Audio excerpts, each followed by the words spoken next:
अस्सलाम वालेकुम रहमतुल्लाहि वबरकातुहू. नाजरीन, आपण बघत आहोत आपलं कोकणी न्यूज चॅनल आणि मी आहे आपलं होस्ट मुक्तार सुर्वे. नाजरीन, आज एक खबर पण आहे आणि आपल्या सगळ्याला त्या खबरशी बाखबर करायचं आहे. खबर अशी की आज के ना तकरीबन 40-45 वर्षा पहिले अ, महाराष्ट्र इंडस्ट्रियल डेव्हलपमेंट कॉर्पोरेशनच्या जरिये आपल्या महाराष्ट्रात जागोजाग्यावर जे हे एम-आय-डी-सी वजूदला आली आहे आणि त्यातनं आपला खेड लोटे लोटे परशुराम आता पण तकरीबन एम-आय-डी-सीचं वजूद आयल्याच्या नंतर तऱ्हातऱ्हाच्यो केमिकल कंपनी आयल्यो. सोचला असा गेला होता की ह्या एम-आय-डी-सी पासून कोकणचा जी हे मोप काही फायदा होईल, लोकांना रोजगार मिळेल. पण रोजगारची हालत काय आहे ते आपल्याला माहिती आहे. फायदो कुणाला झालो ह्यापैकी आपली सगळी लोकं बेसपणी वाकिफ आहात आणि त्याचा नुकसान किती प्रमाणात झाला आणि त्याची किंमत कोकणवासियांनी काय तरीक्याने मोजले ना ते आपल्या सगळ्याला माहिती आहे. अगदी आपण मुंबईशी निघालो तर सामनंच तर ठाणा आहे, त्याच्या बाद वाशी, त्याच्या बाद आपण पुढे गेलो तर खोपोली, रसायनी, त्याच्यानंतर आपल्या इकडं खालती नागोठणं आहे, महार एम-आय-डी-सी आहे, चिपळूणची एम-आय-डी-सी, चिपळूण म्हणजे खेडची आपल्या आणि रत्नागिरीची. आता जो केमिकल्स फॅक्टरी आयली आहोत, त्याची किंमत आपण कोकणवासी किती तरीक्यानी आणि कशा तरीक्यानी मोजताव ही ह्या चीजशी आपण बेसपणी वाकिफ आहोत. ऐशातलान 2018च्या नंतर जी हे एक कंपनी आपल्या लोटे परशुरामात आयली.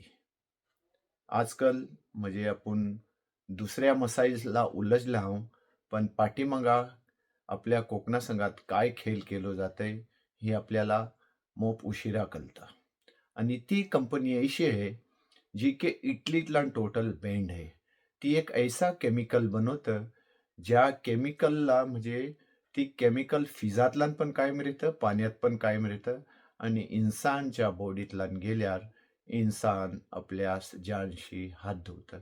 अशी कंपनी जेव्हा इटलीला बेंड केली गेली आणि त्याचा लिलाव झाला आणि त्या लिलावातला एकच बोली करणारी आपली इंडियाची कंपनी होती आणि ती कंपनी आपल्या लोटे परशुरामवर चालू झालेली आहे.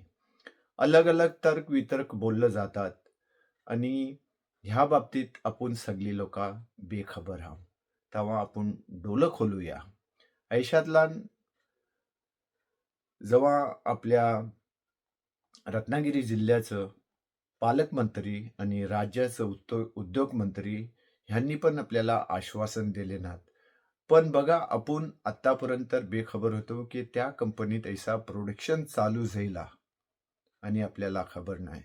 तेव्हा आपण जागरूक होऊया, की ह्यो न सिर्फ आपल्या निसर्गाशी खेळ आहे, न सिर्फ कोकणाशी खेळ आहे, बल्कि कोकणात राहणारा हर माणसाच्या जीवाशी खेळ आहे. जर आज आपण जागं नाही झालो, तर पुढे ह्याची मोठी किंमत मोजावी लागेल. आपण डे बाय डे बघताव, की जितके पण हे इंडस्ट्रियल एरिया आहात, एम-आय-डी-सी, तेव्हा महाडची केव्हा नाही केव्हा काय खबर येते, एखादा स्फोट झालो, 2 माणसं मेली, 4 माणसं मेली. लोट्याची खबर येते, रत्नागिरीच्या ह्यातनं खबर येते, नागोठणाचं काय हाल आहे.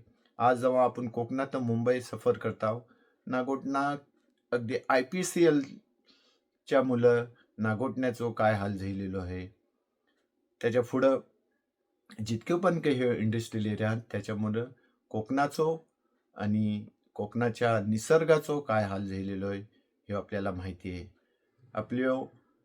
आपला जी मेन व्यवसाय होता मासेमारीचा, त्यांनी किती लोका बेरोजगार झाल्यात आणि म्हावरात अजिबात मिळया तयार नाही.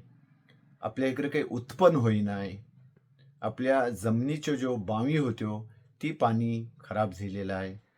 लोका किती आजारीने कैशा-कैशा आजारानं व्यस्त आहात, ही आपल्या सगळ्याला माहिती आहे. तेव्हा आणखी हो जो खतरो आपल्यावर मंडळतोय, त्यासाठी आपण हुशार होऊया, जागरूक होऊया, शासनावर जोर टाकूया, की ऐशी जहर आलूत कंपनी जी की आमच्या जीवाशी आणि आमच्या निसर्गाशी आणि आमच्या कोकणाशी खेळ करणारी आहे, तर कृपया करून तुम्ही हातात ती कंपनी नाही हाणू. तेव्हा जागरूक राहा, डोलं खोलून राहा आणि ऐशी झहर आलूत कंपनी आपल्या कोकणातला खासकर आपल्या लोट्यात परशुरामला ऐली नाही पाहिजे आणि ऐलेली असली तर त्याचं शासन काय त्याचा म्हणजे सोल्युशन काढणार आहे, याने की आपल्या जीवाशी खेळ नाही होणार ह्याच्या इकडं आपण सगळ्यांनी लक्ष देऊया. आजच्यासाठी इतकाच. परत काही भेटू नवीन बात खबरच्या संगत. अल्लाह हाफिज. बघत राहा आपलं ह्यो कोकणी न्यूज चॅनल. लाईक करा, शेअर करा आणि सबस्क्राईब करा. अल्लाह हाफिज.